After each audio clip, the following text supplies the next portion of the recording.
Guys എനിക്ക് ചോറ് കഴിച്ചിട്ടില്ല. അമ്മ ചോറ് കൊടുത്തു വിട്ടതാണ്.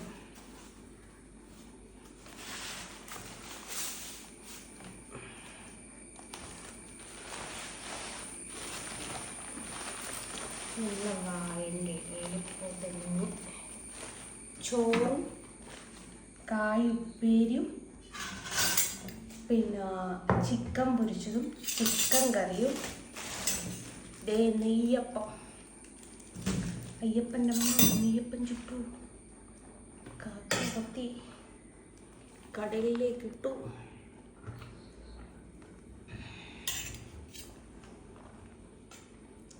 ചോറ് ഉപ്പേരി കേട്ടോ, കായുപ്പേരി ഉണ്ടല്ലോ, കായുപ്പേരി.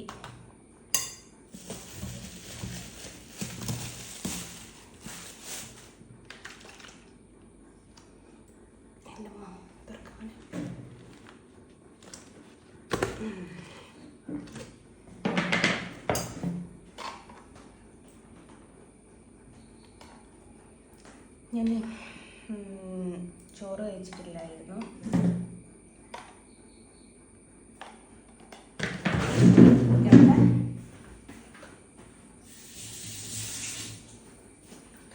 കൈ കഴുകാതെയാണോ ഇരുന്നതെന്ന് ചോദിച്ചാൽ അല്ല കേട്ടോ, കൈകിട്ടൊക്കെയാണോ ഇരുന്നത്. ചേന അച്ചാറാണ്.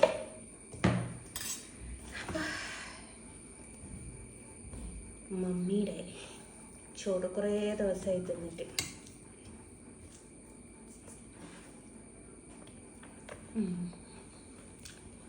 ചിക്കൻ പൊരിച്ചത് ഇതാ ഓൾറെഡി ഒന്നുണ്ട്.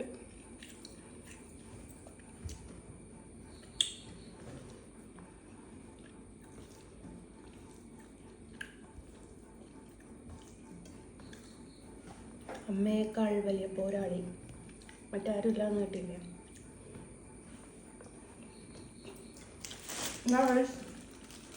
നെയ്യപ്പം കാണിച്ചിരുന്ന എന്തുകൊണ്ടാണെന്നറിയോ, ഞാൻ കഴിക്കൂല സാധനം. ഉമ്മ വീട്ടിൽ ചുട്ടിട്ട് കൊടുത്തയച്ച കേട്ടോ.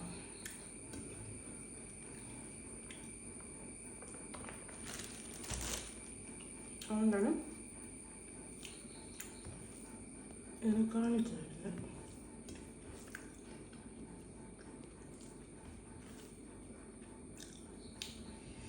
ഒരു ഗ്ലാസ് കട്ടനൊക്കെ കിട്ടിയാൽ കുടിക്കാമായിരുന്നു. പ്രിയ ചേച്ചിയെ എൻ്റെ മോനോടാ പറയുന്നത്. എന്താ പറയാ, എന്തുപോലെ എന്തോ പോലെ പറഞ്ഞത്.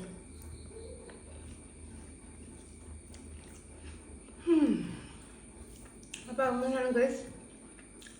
അപ്പം ഞാനിത് ഫിനിഷ് ചെയ്യട്ടെ. വിഭവങ്ങളൊക്കെ കണ്ടല്ലോ. ചോറുണ്ട്, കായ്പേരിയുണ്ട്, ചിക്കൻ കറി, ചിക്കൻ പൊരിച്ചത്. ഒരു കാര്യം പറയട്ടെ, ഞാൻ ഇറച്ചിയും മീനും കൂട്ടുന്നെന്ന് പറഞ്ഞിട്ട് ഭയങ്കര പ്രശ്നം ഉണ്ടാക്കുന്ന കുറച്ച് സ്ത്രീകളുണ്ട്. ഒന്ന് പ്രിയ, ഒന്നൊരു ഹരിത, ലസിത, ഇവരൊക്കെ. ഇന്ന് സുരേഷ് ഗോപിൻ്റെ ഒരു ഇൻ്റർവ്യൂ ഉണ്ടായിരുന്നു. സുരേഷ് ഗോപി കഴിച്ചതിൽ വെച്ച് ഏറ്റവും നല്ല മീൻകറി സ്വന്തം ഭാര്യ ഉണ്ടാക്കിയതാണെന്ന് പറഞ്ഞിട്ട്. അപ്പം അത്രയും ഭക്തനായിട്ട് അത്രയും അമ്പലങ്ങൾ കയറി നടക്കുന്ന സുരേഷ് ഗോപി ഇറച്ചി മീനൊക്കെ കഴിക്കുന്നുണ്ട്. അപ്പോൾ കൃഷ്ണൻ വരയ്ക്കുന്ന എനിക്ക് എന്തുകൊണ്ട് കഴിച്ചുകൂടാ? ഞാൻ കഴിക്കുന്നുണ്ടെങ്കിലും കൃഷ്ണനെ വരയ്ക്കുന്ന സമയത്ത് ഞാൻ കുടിച്ചിട്ടേ ഞാൻ വരയ്ക്കാറുള്ളൂ. പിന്നെന്താ കഴിക്കുന്നതിന്? ഓരോരുത്തരും ഇങ്ങനെ പറയുന്നോണ്ട് ചോദിച്ചാ. എല്ലാവർക്കും മേക്കട്ട് കയറാനുള്ളൊരു സംഭവമാണ് ഞാനെന്നുള്ളൊരു ചിന്താഗതിയുണ്ട്. അതുകൊണ്ട് പറഞ്ഞോ. അപ്പോൾ ഞാൻ ഇത് കഴിച്ച് തീർക്കട്ടെ. ഓക്കെ, ടാറ്റാ.